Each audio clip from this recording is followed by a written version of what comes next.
Piye, Gong? Sip. Jos. Kuwi ra dalan. Kena tenan tak antem nggon weteng mudyar kowe. Langsung dekem Bathara Indra tak du garse karo garesku. Menang endi? Menang kono e. Lho. Garesku mlentrung. Aku jenengane gares empuk kok didu ora. Pun matur nuwun nggih. Ya. Pokoke nek ana apa-apa kowe wadul aku sing ndombani karo kowe. Siap. Nek ana dewa sing ngentokke pengabaran kowe ora usah wedi. Kowe matur karo aku. Oke. Wah, seneng aku ngejak sampeyan ora lunga lho. Ora. Wah, lunga titenono kowe. Ndombani wong kok lunga, maju terus. Pokoke nganti ketemu karo Bathara Guru. Bathara Guru iso ngandhake bapakmu nendi ngamuk. Wong kowe iki wong kok ora ndek bapak iki ora mungkin. Kowe iki titah swantah mesti duwe wong tuwa. Nggih, matur sembah nuwun. Ayo, Amo Suramrata di dewane tunggale negara ayo.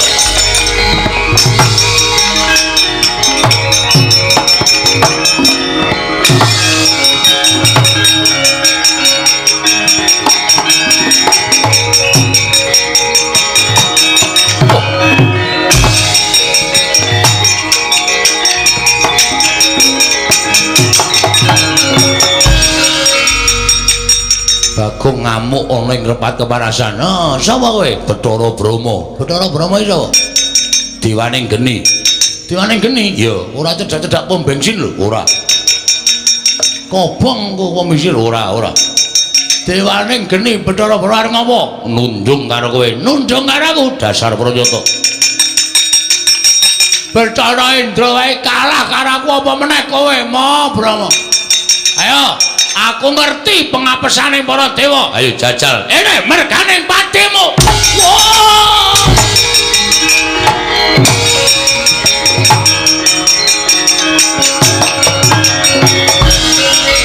Piye, Gong? Kok mung pisan le iso? Bareng kula ngantem Bathara Brahma ora apa-apa e. Mesti ning sing lali kowe.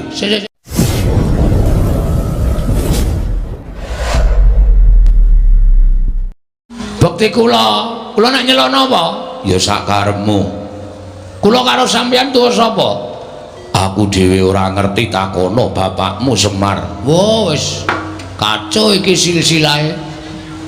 Iya Bagong. Bekti kula konjo apa kula Nyamadipati? Ya pangestuku Tampanana. Nun nggih sanget anggen kawula dadosaken jimat paripe. Bagong, wonten dawuh apa kula? Ana apa Bagong kita sowan? Ngane-anehi teka dadi gegering kayiwangan hawa panas sing sumundulana ing kayiwangan ana kawan Bagong matura yen darbe panjaluk tumuli matura yen darbe pitakonan tumuli takokno marang panjenengan ulun bakal nampa ingkang dadi atur kita pana kawan matur sembah sewu nuwun tanpa pepindhan pukulun wale-wale menapa sowan kula ngersa paduka Hyang Pikulun menika estunipun nuruti kalih ati kula pukulun nuruti kelawan ati kita nggih sebabe apa critane rak ngeten kula niku krungu kabar nek Kak Gareng niku wis tau tate ketemu karo bapakne kula tanjeke teng omahe Gareng Reng apa kowe wis tau ketemu karo bapakmu kok Gareng niku semaur heeh nek ngono adek iki dudu anake Semar dudu ya mung anak pek-pekan ngoten. Lah bapakmu sapa, Reng? Bapakku ki padha karo bapakne Petro, tunggal bapak. Terus kula mara tenggene Petro. Truk, ngoten niku. Apa bapakmu karo bapakne Gareng ki padha apa? Padha. Nek ngono kowe karo aku barang ki padha tunggal bapak, ora. Kowe ki beda dhewe. Ngoten niku.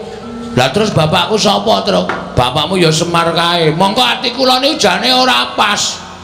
Nek kula ngrasake anak Semar niku mboten. Wong Petro karo Gareng we bapakne beda kok. Ngoten.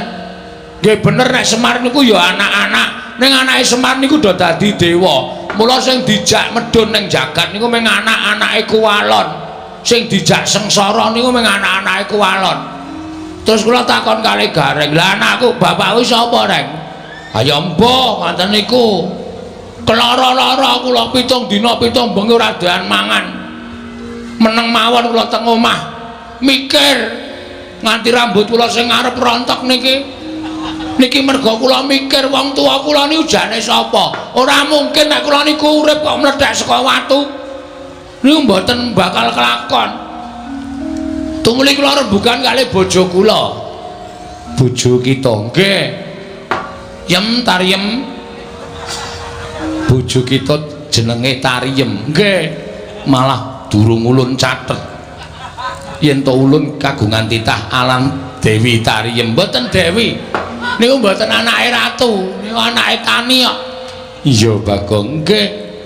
Lek kula ketemu teng Gubuk Asmara. Iya Bagong, nggih. Ayo. Pripun meneh sing jeneng jodoh? Lah iya lah nggih. Piye aku kok ngene iki, aku kok kaya rumangsaku kok kaya urip kok ora ndek wong tuwa ta Yem. Ha nggih sampean pripun carane Pak goleki bapak? Bapak sampean niku sapa? Bapak kuwi jarene ya Semar kuwi. Bojo kula wae ora yakin kok. Nek kula niku anake Semar, rupa ya beda, kesenengan ya beda, hobi ya beda. Semar niku hobine wedangan, kali pacitan. Kula hobine nyopet. Lah beda to? Pun beda lah sih. Mesti enten darah sing mengalir teng kula nek pancen kula niku anake Semar. Ha terus kula rembugan kali bojo kula ngene wae Yem.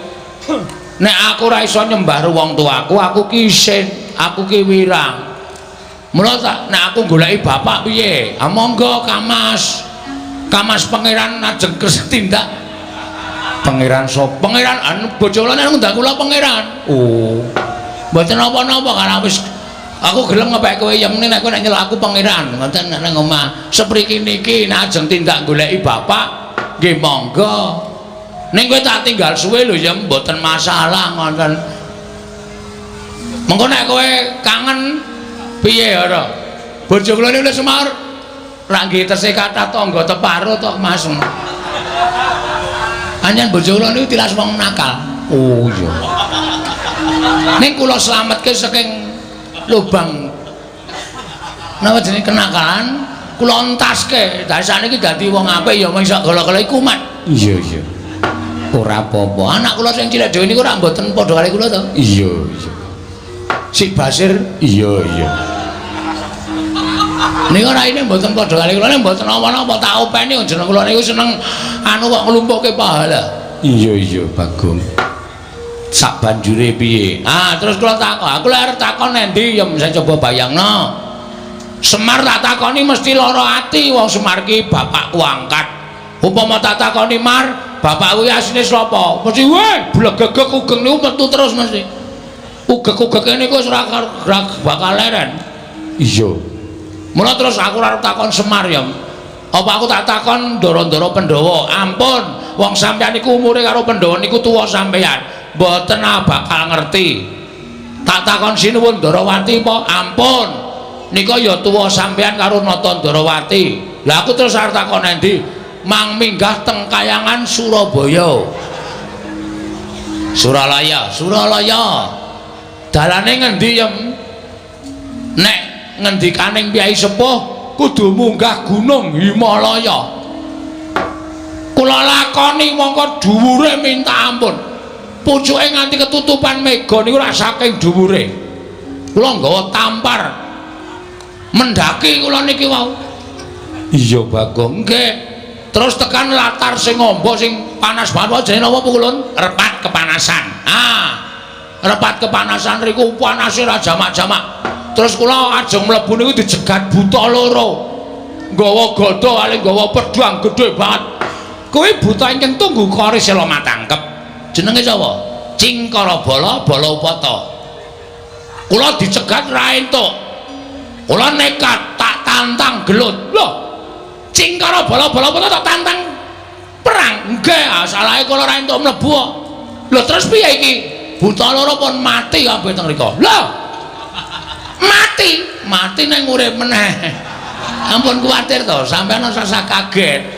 Kali omongane Bagong niku ampun mang cekeli tenanan. Mula kula omong niku akeh ngapusi mbangane benere. Wah, setan tenan lah. Iki wis deg-degan e. Wis arep utusan Yama Dipati kan kon nitik Cingkara Bala Upata. Kula mlebu bleng.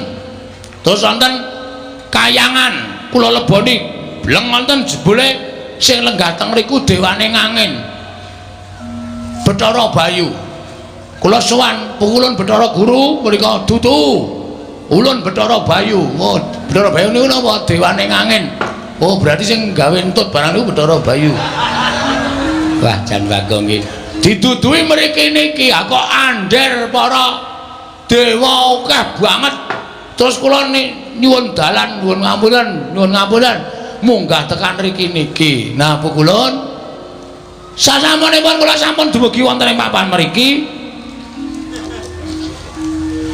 sasampunipun kula dumugi wonten ing papan mriki kula ajeng nyuwun prisa pukulun sejatosipun nek pukulun menika dados dewaning para dewa mesti kemawon pukulun menika prisa kula niku anake sapa nek pancen kula niku duwe wong tuwa nek isih urip kula paranane kula sungkeme ning nek bapak kula wis ora ana kula mang duduhi sareane kula ajeng ndongake bapak pun niku mawon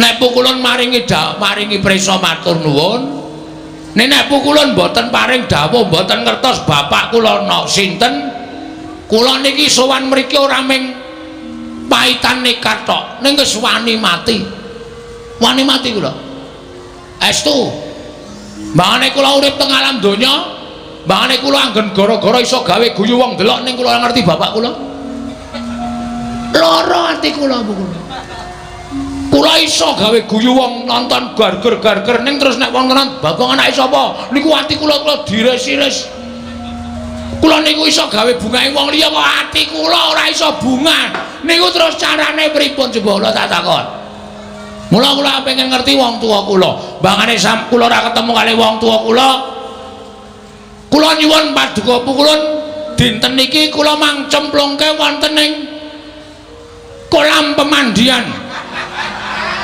arep omong lak ngawur wae ta cemplunge ndi niku lho sing nggo nyiksa wong Kawah Candra Dimuka kolam pemandian Dengkul Mlacak kira kayangan kono kolam pemandian mang cemplungke wonten ing kawah napa pukulun Candra Dimuka Candra Lukita Dimuka wis sinden kok Candra Dimuka monggo dinten samenika kula aturi paring dawuh nek panjenengan boten kersa paring dawuh boten ngertos kula njaluk mati pun niku mawon. Gusik Bagong nek kowe mati bojomu piye? Pun wonten sing lamar kok niki. Lho. Lagi tak tinggal iki terus sing lamar, mpun kula bebaske kok kula niku. Wonge kepenak kok. Ha nek pancen mbangane kowe karo kula ora seneng sakjane wis diirak-iriki tangga kula ya wis tanengke mawon. Wah, lah wong edan ora. Kakang Rada kados pundi? Ah monggo, Di. Mesinipun Adi Guru menika sampun pono. Babakan wontenipun Bagong menika saking menapa lan tiyang sepuhipun sinten panjenengan kedah saged paring dawuh.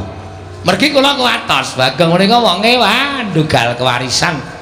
Keladuk wani kurang keduga nek nganti panjenengan boten saged paring dawuh bapakne sapa? Wah, Bagong mesti ngamuk wonten negari utawa kayangan Suralaya. Jelas. Wis ora bakal wedi karo sapa-sapa.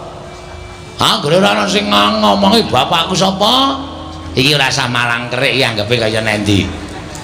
Tenan kula mboten ajre karo sapa-sapa. Sampeyan ngerti to nek kula ngamuk?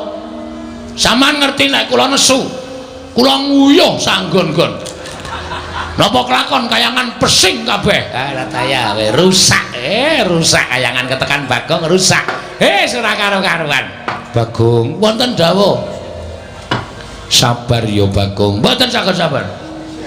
Kedah samenika panjenengan paring dawuh sinten bapak kula niki kula wis mumet ke sore wau nganti weteng kula lara mergo sak lakon Bagong kok takon bapakne niku perkarane pripun wah wis cilaka tenan dek emben Semar bangun gedung kesenian niku wis mecahke sirah saniki Bagong takon bapak wis apa ora bentet cengel kula ora taya kowe ning kowe bisa cah cerdas e padhake ora iso mbok tekane iso mbok ora sing penting iso walah nekat bocah iki nekat wae pripun latri paring dawuh sinten bapak kula Bagong yekti kita kuwi ora linairake lan ora ana ingkang ngandhut kelawan jeneng kita, ora ana titah wanita ingkang ngandhut badan kita, lan ora ana wanudya ingkang ngandhut badan kita. Pas ora mungkin masa ana menungsa kok mlethek saka watu jedul saka wit niku dudu menungsa, niku demit, niku setan. Lah Bagong niku menungsa niku mung wangsulane wong sing ora ngerti sapa bapak kula. Pun sampean saniki ngaku napa mboten? Bagong, nun ulun iki sapa? Bathara Guru, nek ora tau mulang. Ngerti ulun Bathara Guru? Nggih. Ulun iki jejering sapa? Dewa. Wajibe titah kelawan dewa nyembah tata krama. Nek dewa ditakoni ra iso wangsulan, apa gunanya jadi dewa kok? Mboten wonten gunanipun. Ha percuma, kabeh niku sundan ngerti lelakone kok. Aja kok menungso. Kutu-kutu. Kutu-kutu Walangataga. Kutu-kutu Walangataga. Sampeyan niku ngerti apa bang musike. Ha kok mung perkara Bagong kok ora iso ngandhake. Ngene, kowe tak kandhani. Ngopo iki cah cilik melu-melu? Wah. Cah cilik jengkul kita kuwi. Najan cilik ulun iki kami tuane kayangan. Nggih. Lah kowe tak kandhani Bagong. Sejatine kowe iki ora dumadi saka utawa ora linarake dening suwijining ibu. Sabda piye maksude? Hah? Sabda piye maksude? Kira clemongan lho iki. Iki getihku wis tekan sirah iki.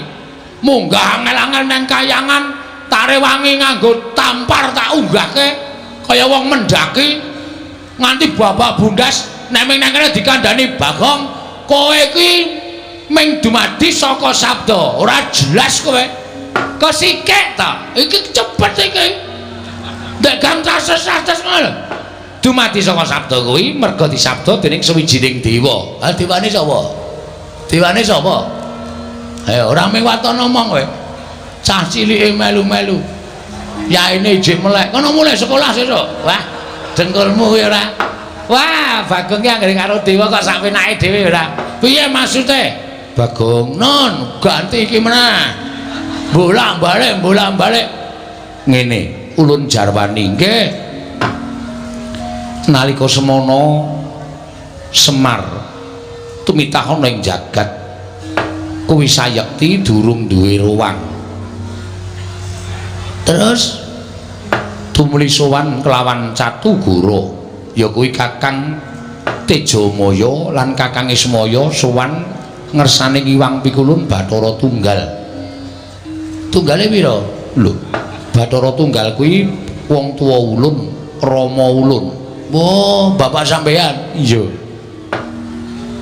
Sang Hyang Bathara Tunggal nanting kelawan Kakang Catugara yen to pancen kepengin darbe ruwang tumuli nyipta sarana napsuning Kakang Catugara sinipta dadi wujuding Sarawita utawa bilung ing angka loro nalika Si Ismaya nyuwun ruwang ana ing jagat tumuli wewayanganing Si Ismaya ya Kakang Ismaya sinabda dadi wujuding pawongan ingkang gecul kumarucul kang aran Bagong mengkono mungguh kang dadi asal mula-mulanira Bagong.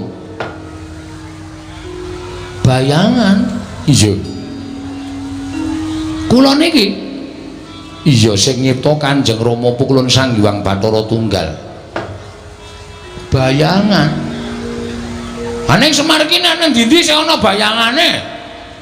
Nuwun sewu niki nuwun sewu wangsulan sing tenan apa ming gara kula kok kaya ora mantep to ming diwaringi kok kaya mustahil ngono lho ing atase bayangan kok di bem salabem dadi wong ya ora mungkin niku akale ora ketemu nalar niku mboten iso nek kaya ngoten niku wase saniki kula ming kepengin jenenge bapak kula titik.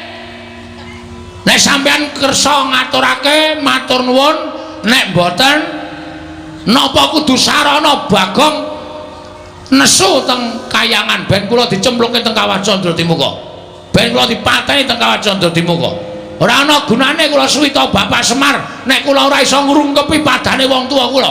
Ora ana gunane kula niku melu Semar nek kula ora iso ndongake wong tuwa kula. Ngoten mawon Bu Kulun. Pun niku kula nesu tenan iki. Niku aja tenang-tenang mawon to niki. Mugi andadosna ing kawuningan. Bu Kulun betra-rada mangsa wang rai kula niku wis abang tenan. Niki tenan niki kula nek ora entuk jawaban tenan, kula nesu tenan. Nek perlu kayangan kula gawe sungsang bawana balik Bu Kulun.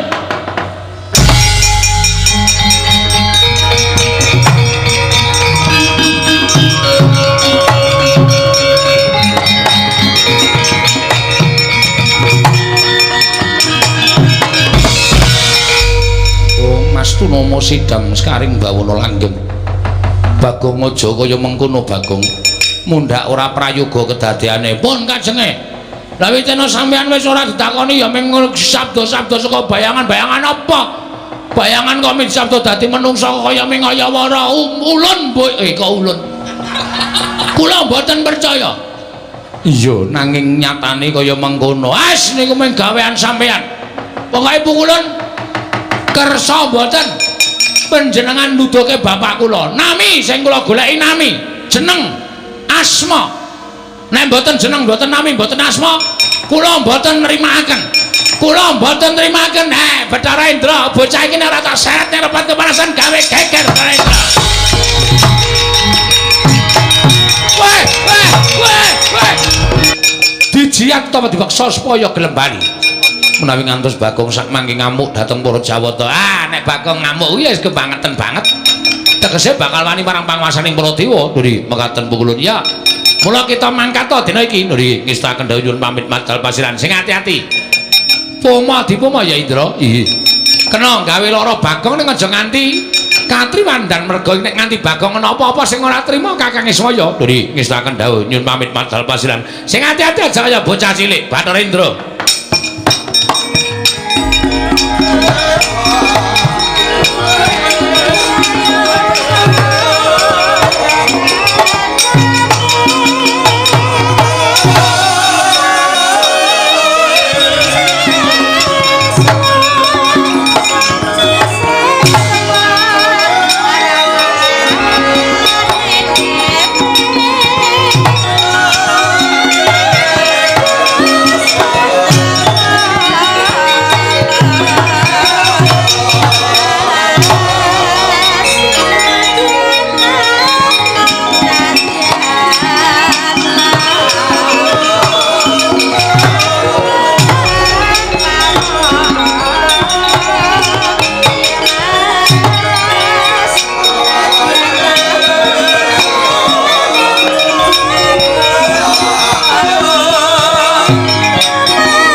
Carian putra lamun kawekasan ya kawisanggeni maya Wisnu kang pradenta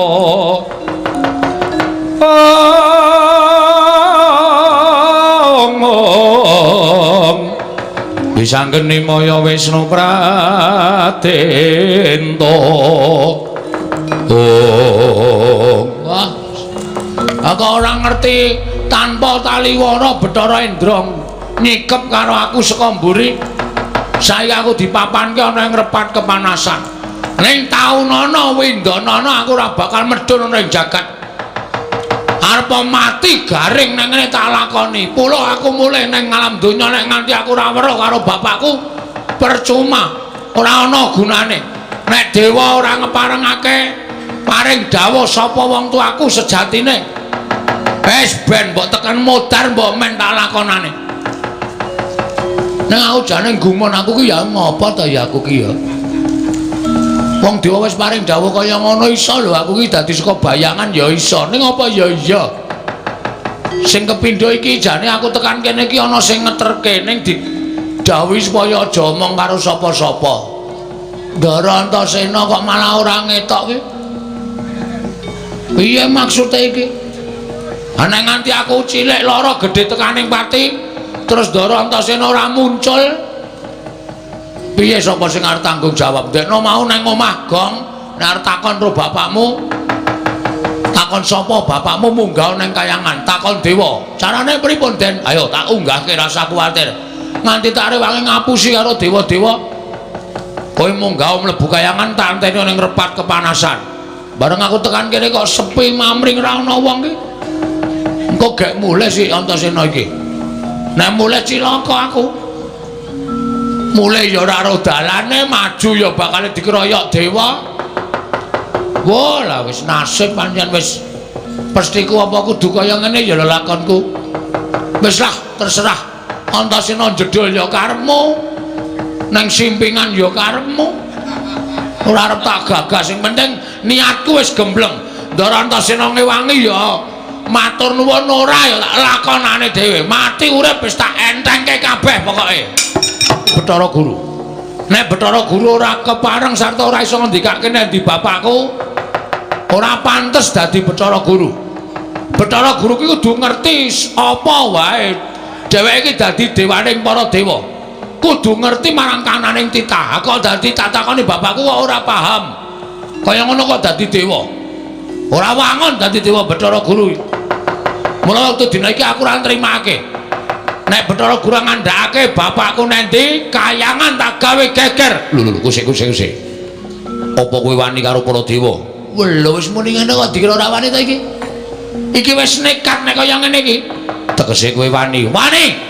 Yen wani tegese aku iki kudu peksa karo kowe Bagong. Terus kowe tak candhak, tak uncalake saka Gunung Himalaya ben tiba ning jagat. Kowe bali ning papan dunungmu. Nek pancen iso uncalno, nek ora iso ngapunten lho nek ana dewa kewirangan karo Bagong. Lho, apa kowe wani karo aku? Jane ora ning mergo tok warahi ya nuwun sewu. Kepeksa kula wani. Yen wani karo aku kene marganing patimu. Nuwun sewu pukulun. Dijajal dewa karo Bagong menang sapa? Iki merganing patimu. Panggal tak ayoni pukulun.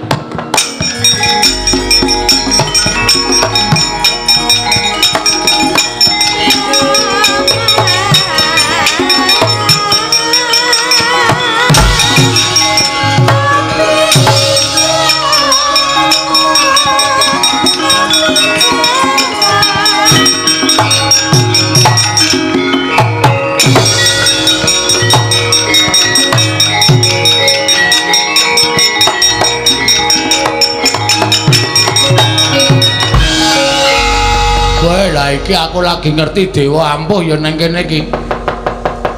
Dhewe ngantem aku plak-plek mumet tak ampet kok bareng tak bales kok. Rasane tangan iki kaya temomo ning dodone kok. Kaya ora kaya kena wah jan nyemelangi tenan iki. Wis mudar tenan iki aku dikeroyok dewa tenan. Rekae ngono ya arep dadi cah kendel, dadi arep kepengin goleki bapak. Nek kaya ngene iki sapa sing arep tak sambati? Ndara Antasena ya minggat. Ora ketok.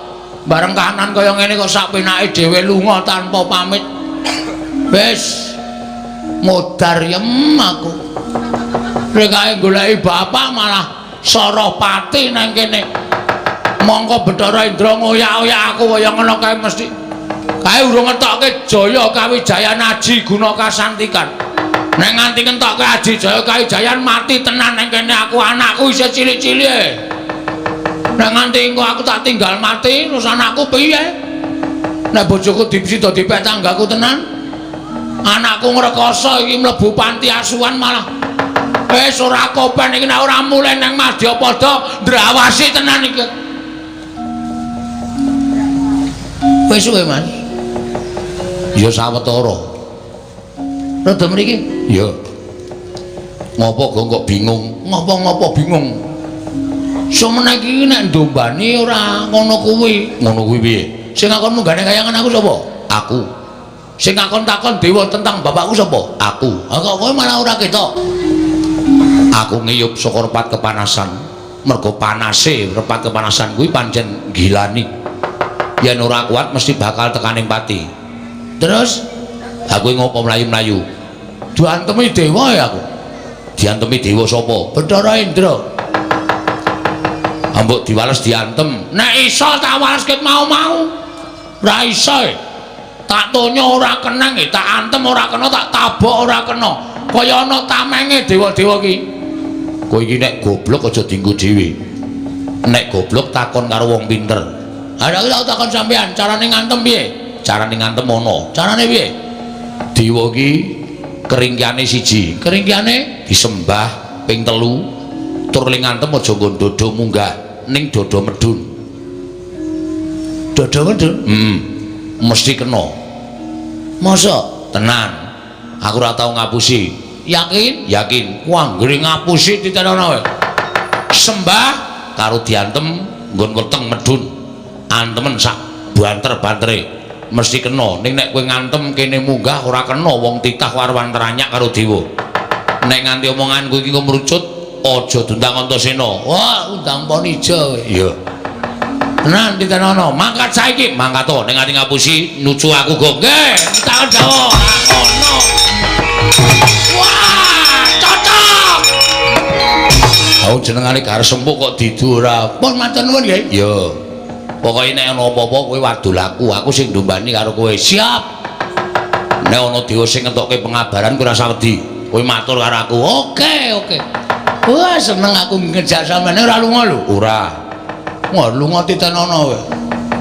Ndombani wong kok lunga, maju terus. Pokoke nganti ketemu karo Bathara Guru. Bathara Guru iso ngandhake bapakmu nendi ngamuk. Wong kowe iki wong kok ora di bapak iki ora mungkin. Kowe iki titah swantah mesti duwe wong tuwa. Nggih, matur sembah nuwun. Ayo, Amo Suramrata di dewane tunggale negara ayo.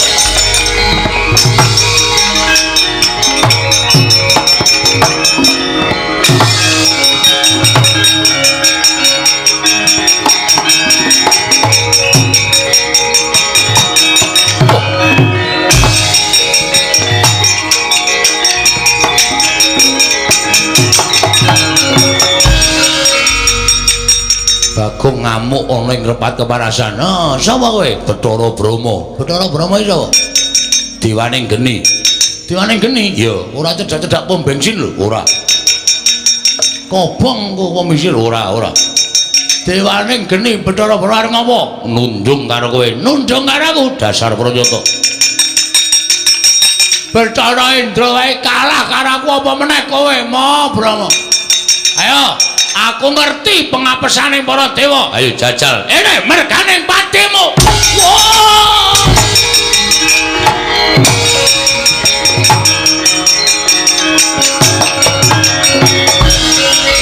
Piye, Gong? Kok mung pisan le iso? Bareng kula ngantem Bathara Brahma ora apa-apa mesti ning sing lali kowe. Sik. Ora ana, mesti ning sing lali nyembah urung. Wo iya. Wah, lali. Sembah saka kene ora apa-apa bebas. Ping 3 siap. Wis. Saniki ngantem weteng medun. Wah, antem nggon terminal. Ora jebol, ora mules wetengmu aja dundang Bagong. Mangkat kok mati dereng aku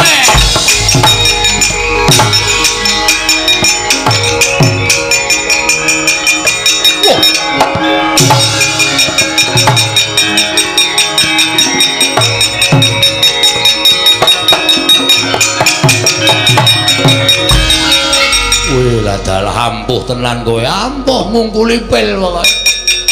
Lho kok ngungkuli pil iki ya ampuh aku ya ampuh. Mati dening aku. Ayo, kowe arep ngejak apa Bathara Brahma? Ora iso ngantem Bathara Brahma. Sing kandha sapa? Ora bakal iso ngantem Bathara. Sing kandha sapa? Ngati-ati ngampet sik kowe. Waduh, mati aku. Waduh. Modar kowe.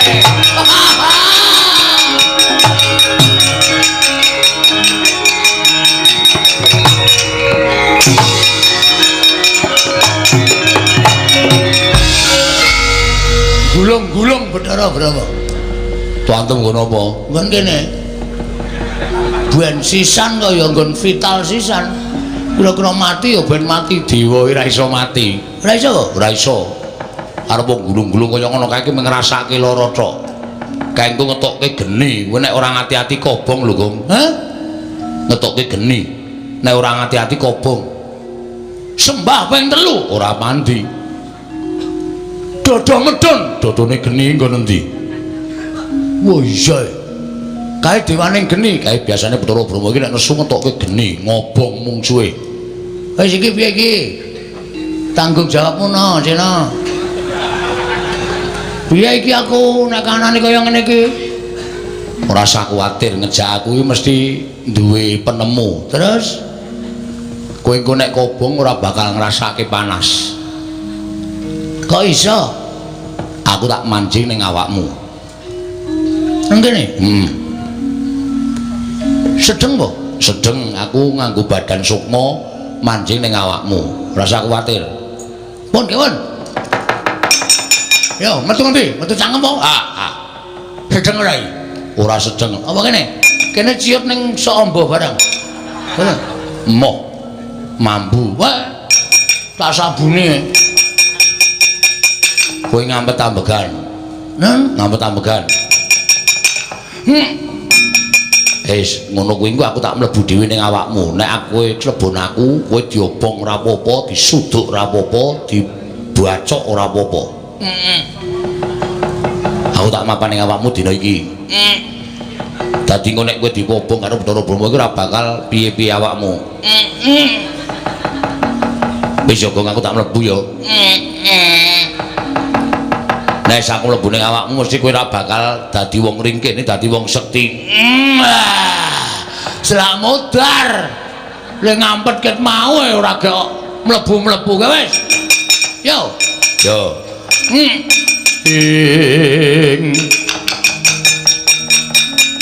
Titi prani manganak anong paricata. Mbak lume mbak lamun mambeng lirung mbak ing samudra angra. Gong wis. Sampeyan teng pundi? Aku ning awakmu. Lho. Wedane. Daya. Kula iso napa mawon? Iso. Kowe ditamani geni Ora apa-apa. blebeke nang segara Ora mati.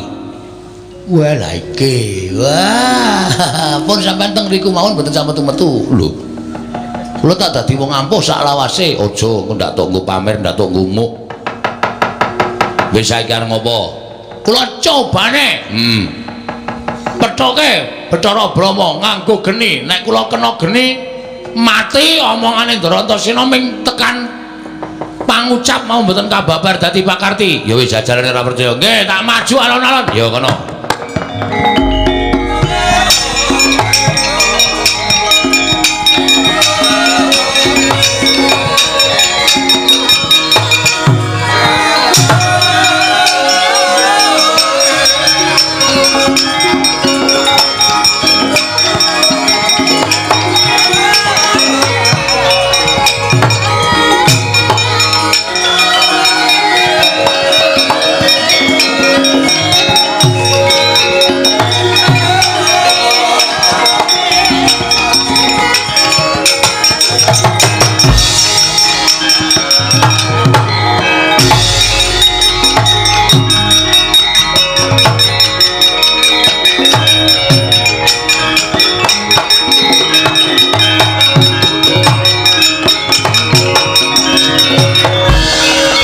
Suwaning jajalan Bagong wani gendak sikara karo Bathara Brahma.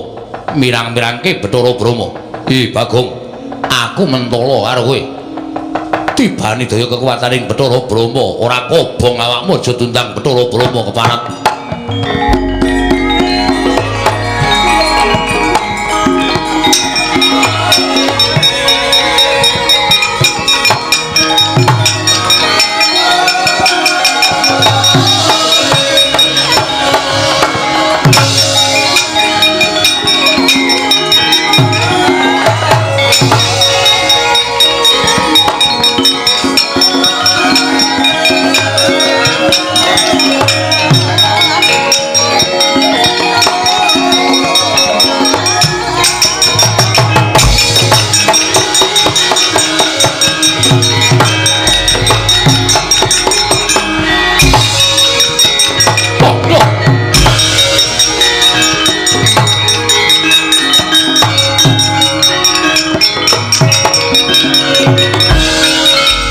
gleleng tenan. Kobong gedene raja-majama sak lumbung paribasane kok aku ora ngrasake panas. Kok aku ora ngrasake kobong ya. Waduh, waduh. Wah, lah entasine ngapusi. Ngopo, Gong? Ngopo? Sing ra kobong ming awakku kathokku entek. Asem bareng kaget mak klawer ngono. Tak kira nek kolor bulwah. Cilaka iki. Wis, sampean niku ngomongi sandangamu kobong, ning awakmu ora ngoten. Kathokmu kobong kabeh. Waduh, wis jan wis blendis kita. Oh, kobong kabeh. Kok rambut barang ya do kobong. Men kulit tok sing ra kobong. Ha iya. Rambutmu kobong ning kulitmu ora ngrasake panas. Waduh, gundel. Sor dhuwur. Blendis kabeh kaya ngene iki jan wis. Wah, wis kula tak golek kanu sik, tak golek gombal. Ya kono. Ndak di sini-sini kula ora. Ya wis kono ganti sik. Heeh, wis ora kateng ra ketang nganggo kacu tak tutupan. Tak buntele men kaya lemper. Wis ben luweh. Ayo terus go ngamuk terus. Ngamuk Suramrata, Jayamrata. Imbang yen padha-padha. Dewa sapa wae maju mesti tak rampungi nek urung Bathara Guru ngandhake sapa bapakku tenan. Aja nganti mandeg tekan semene nggonmu golek karo bapakmu ya ditenani. Nek Bathara Guru mlayu ki ateges janjane Bathara Guru ora ngerti bapakmu ki sapa. Lah nggih. Ning tak pikir-pikir iki suwe-suwe kriwikan dadi grojokan geguyon dadi tangisan. Waune kula mung rembugan karo sampeyan ming jagongan perkara bapak. Lah kok dadi sampeyan tok netangi pepinginane ati kula supaya takon bapak kula teng pundi. Monggo jenengan terus ngojo-ojohi kula munggah teng kayangan kula ya manut. Lah iya. Lah nyatane wis tekan semene, Gong. Ibarate wong nyabrang ana ing kali kuwi maju ya teles, mundur ya teles. Mulane tumrap aku ya maju sisan. Ning nganti mengko ndara-ndara Pandhawa ngerti, wis ora sawedi. Ditekati pancen ndara-ndaramu Pandhawa utawa wong tuaku Pandhawa arep melu-melu katutke sisan. Wah iki toke sampeyan ngojo-ojohi ning kaya ming mbombong kula ora mbombong ki tenanan. Sampeyan bantu, tak bantu. Aku metu saka awak kula, ya aku tak mlebu. Sampeyan mlebu nek kula ketemu sapa-sapa niku dadine gedhe ati kula. Kula ora wedi karo sapa-sapa. Ya wis aku tak mlebu Bathara Guru Daya. Lah ra ngono malah mlebu metu ora jelas ora.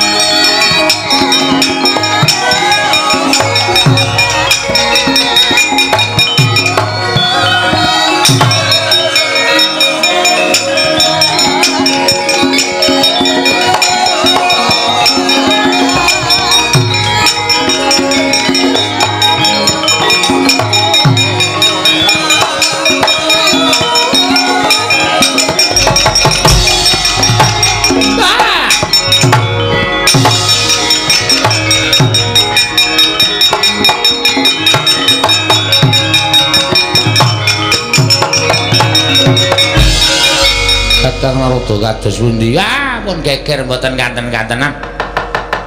Ah, wujude we Bagong, jenenge we Bagong, wong dugal kewarisan wong sakepenake dhewe. Pura utawi para widodara widodari ingkang samya ngunduraken dhateng pun Bagong mboten saged kelampahan. Para dewa-dewa sami katriwandan nungsang puyang numbuk bentus lampahipun. Inggih Kakang Narada lajeng keparingipun kados pundi? Nyatanipun panjenengan sampun mboten saged ngaturaken sinten tiyang sepuhipun Bagong. Lajeng keparingipun Kakang Narada menapa kula kedah mlajar saking kayangan. Ah, nek mboten mlayu kewirangan lho, Di. Nek mboten mlayu panjenengan badhe kewirangan. Lajeng mlajar wonten pundi? Janaloka kemawon. Sowan dhateng sinten? Ah, Bagong menika abdipun para Pandhawa. Pandhawa dilapori nek Bagong kurang ajar mesti kemawon Bagong badhe nampi pidana saking para Pandhawa, Di. Monggo Kakang.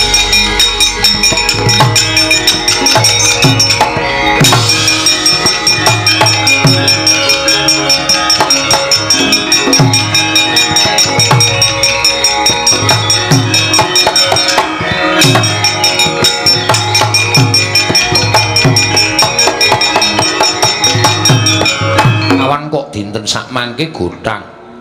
Panji kula nampi pelaporanipun anak kula Gareng kalih Petruk.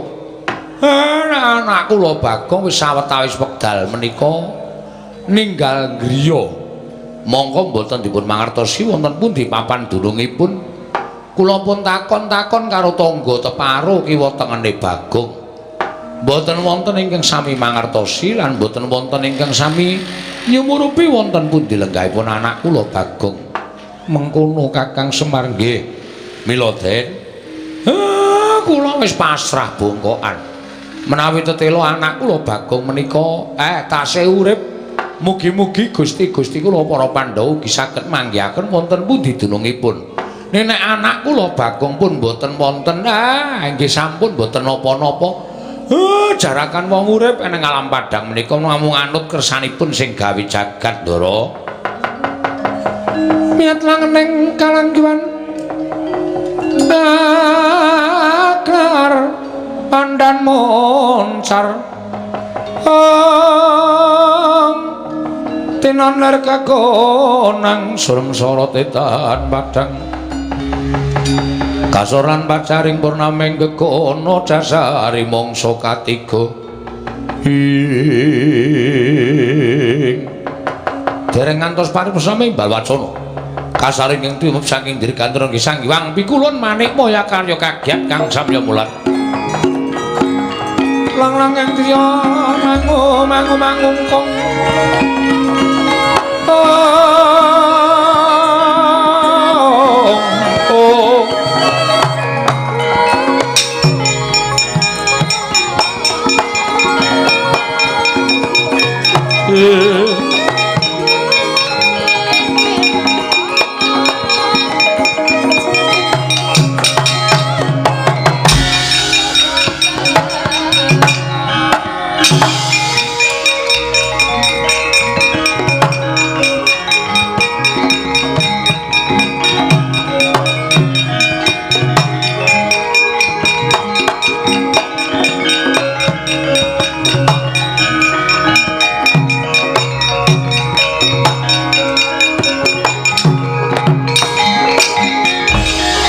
Goncang kancing langit kelap-kelap katon lir kincanging risang mawe gandrung sabaran katulu wukir moyak mayik saking tias baliwur Kulun kula ngaturaken sembah pangabekti kula kunju iya Puntadewa ulun tampa kulun ngaturaken sembah pangabekti kula kunju iya Kresna ulun tampa Guru hakeku aku ngaturake sembah. Iya Werkudara ulun tampa. Pukulun kula ngaturaken sembah. Iya Arjuna ulun tampa. Wonten menapa pukulun sumengka tindak paduka? Teka rawuh wonten ing negari Ngamarta. Menawi kepareng kawedhar ingkang kathah tumunten kababarna wonten wigatos ing kados pundi lan wonten perkawis menapa? Kresna kula wonten paring adhawuh. Ndadekna kawruhanamu sira Puntadewa uga. Nggone ulun nganti prapta ana ing negara Ngamarta sayekti dina samengko kayiwangan ulun tinggal sabab kayiwangan geger lho geger wonten napa geger krana pengamuk atmajaning Kakang Ismaya pengamuk ing atmajaning Kakang Semar Badranaya guru piye kowe iki ngomong apa inggih Bagong ngamuk wonten ing kayiwangan karena Bagong mutah ngupadi tiyang sepuhipun Kakang Semar. Lah menungso ra tatanan minggat saka omah kok malah gawe geger ora. Nolo bareng yo. Santai, Tru.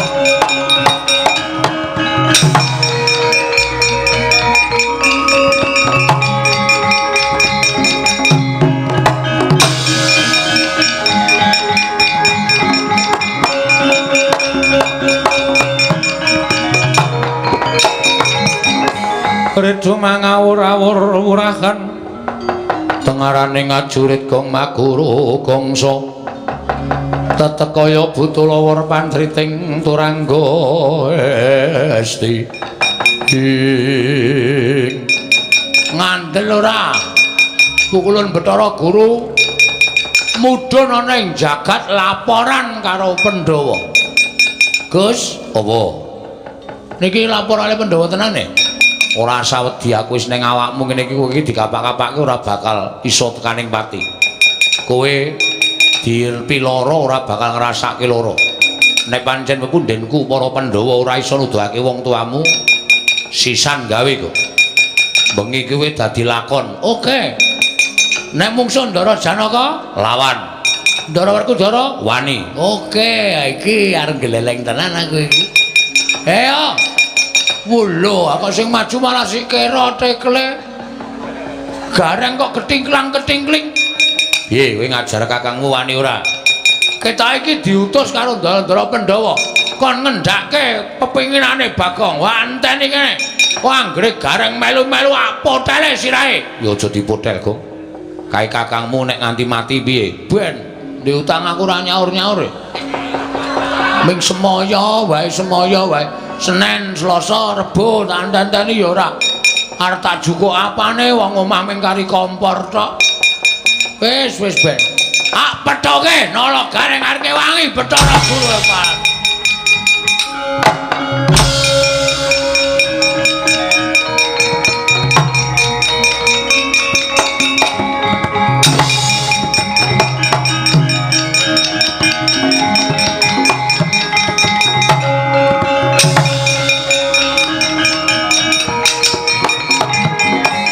Gunjang ganjing langit kelap-lapaton lir kincanging risang mawe gandrung Gong Bagong le Gong kowe kok mendelik mripatmu Kang Supan demit kok le kowe ngapa kok ngamon ning kayangan barang iki kowe iki ngapa edan apa piye mbok eling to Gong kowe iki ming anake Semar kowe iki ming wong kere kowe iki ming kawula kok ngobrak-abrik kayangan nganti Wang Pulun Bathara Guru ora trima kowe entuk pidana piye? Gong sabar, Gong. Mula kok goro-goro tak enteni kok ora teko ki kowe jane nek ndi? Ngapa? Goro-goro kok ora teko. Wiwit bengi iki aku absen goro-goro. Lah ngopo? Gah. Pol paling ming gembus asmara, gubuk. Gembus dengkulmu mlocot, gubuk asmara. Jeli aku ngrungokke. Bengi iki aku lagi ora arep gara-gara truk lan dadi sumurmu. Aku ngene iki pancen wis tak niati. Kowe tau ta reng tak takoni bapakmu sapa? Kowe tau muni ketemu bapakmu? Tau ta? Tau. Karo Petruk ketemu bapak. Zaman aku goleki bapak karo Petruk ya, Truk. Heeh. Bapakmu sapa? Begawan Salantara, ya Gandarwa Maya, ya Gandarwa Raja Bali. Manggone nang ndi? Saiki wis ora ning jagat wong kuwi mbiyen jim. Terus saiki wis dadi dewaning para dewa utawa dadi jangkeping para dewa. Kuwi kowe wis ketemu karo bapakmu Petruk ya padha to? Padha. Aku ro gareng iki Kakang Adi. Nek jane tuwa aku ning ketemune Semar dhisik gareng mula dituwake gareng bangane Petruk.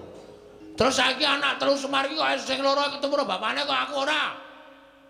Adil ora ngono. Lho, lah ya golek ana bapakmu iki dalam rangka. Iki